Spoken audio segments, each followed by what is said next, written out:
Cinema అయిన మహా Maruti talkies cinema ముచ్చట్లకు స్వాగతం. నేను మిస్టర్ బి. నా మాట సూటిగా ఉంటుంది, మ్యాటర్ క్లియర్ గా ఉంటుంది. వీడియో టాకీస్ రాజా. ఇప్పుడు మ్యాటర్ లోకి వెళదాం. ఈ రోజున అంటే సెప్టెంబర్ 2న ప్రపంచవ్యాప్తంగా పవన్ కళ్యాణ్ అభిమానులందరూ పవర్ స్టార్ బర్త్డే ని చాలా గ్రాండ్ గా సెలబ్రేట్ చేసుకుంటున్నారు. చిన్న ఊరు పెద్ద ఊరు, చిన్న బస్తీ పెద్ద బస్తీ, గల్లీ హైవే, టౌన్ సిటీ, ప్రతి చోట పవన్ అభిమానుల సందడి కనిపిస్తా ఉంది. అన్ని చోట్ల కూడా ఎవరికి తోచిన రీతిలో వాళ్ళు వినూత్నంగా పవన్ కళ్యాణ్ కి శుభాకాంక్షలు తెలియజేయడానికి ప్రయత్నాలు చేసుకుంటున్నారు. పబ్లిక్ లోనే కాదు, తెలుగు సినిమా పరిశ్రమలో కూడా పవన్ కళ్యాణ్ కి శుభాకాంక్షలు తెలియజేసే విషయంగా ఆసక్తికరమైన పోటీ నడుస్తా ఉంది. ఆయన కుటుంబ హీరోలు, శ్రేయోభిలాషులు, స్నేహితులు అందరూ కూడా సరికొత్తగా పవన్ కళ్యాణ్ కి విషెస్ చెప్పాలి అని ఎవరి రేంజ్ లో వాళ్ళు అటెంప్ట్స్ చేస్తూనే ఉన్నారు. ఆ క్రమంలోనే వచ్చిన వరుణ్ తేజ్ కంచె థియేట్రికల్ ట్రైలర్ మంచి అటెన్షన్ తీసుకుంది. ఇప్పుడు మెగా పవర్ స్టార్ తన ముద్దుల బాబాయ్ కి తాను చేస్తున్న కొత్త సినిమా బ్రూస్లీ నుంచి ఓ టీజర్ ని బయటికి తీసుకొచ్చి విషెస్ తెలియజేశాడు. ఆ టీజర్ చూసిన తర్వాత ఓ విషయం క్లియర్ అవుతా ఉంది. అదేమిటి అంటే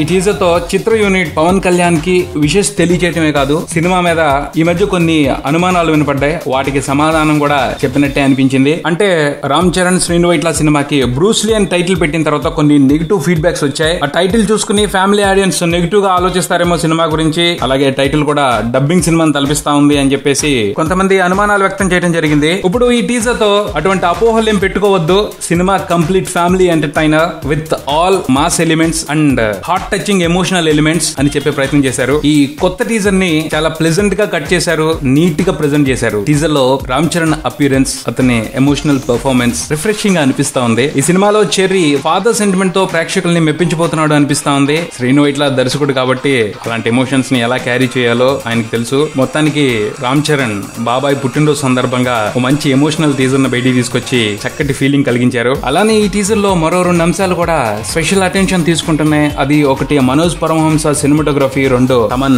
బ్యాక్గ్రౌండ్ స్కోర్. రేపు సినిమాలో కూడా ఈ 2 అంశాలు కీలకమైన పాత్ర పోషించబోతున్నాయని టీజర్ ని బట్టి అర్థమైపోతా ఉంది. ముఖ్యంగా మనోజ్ పరమహంస సినిమాటోగ్రఫీ ఎంత బ్యూటిఫుల్ గా ఉందంటే ప్రతి ఫ్రేమ్ మనసులో అలా నిలిచిపోతుందేమో అన్నంత బాగున్నాయి. ఈ సంవత్సరం బ్రూస్లీ రూపంలో మరో మంచి సినిమాని తెలుగు ప్రేక్షకులు చూడబోతున్నారు అన్న ఆశని కల్పించడంలో ఈ టీజర్ సక్సెస్ అయిందని చెప్పుకోవాలి. పోతే ఈ సినిమాకి సంబంధించి ఇప్పటి వరకు కొసర మ్యాటర్లే బయటకు వచ్చాయి. అసలు మ్యాటర్స్ ఇంకా బాకీ ఉన్నాయి. రామ్ చరణ్ డాన్సులు, శ్రీను వైట్ల మార్క్ కామెడీ, వాటి శాంపుల్స్ ని కూడా టేస్ట్ చూసేస్తే అప్పుడు కదా అసలైన మజా స్టార్ట్ అయ్యేది. పోతే ఆ కార్యక్రమానికి సినిమా ఆడియో విడుదల వరకు వెయిట్ చేయాలనుకుంటా. చేసేదేం లేదు, వెయిట్ చేద్దాం. ఇది బులెటిన్. మరో బులెటిన్ తో మళ్ళీ కలుద్దాం. Subscribe and keep watching Maruthi talkies for me mister B. Talkies Raja. Thank you.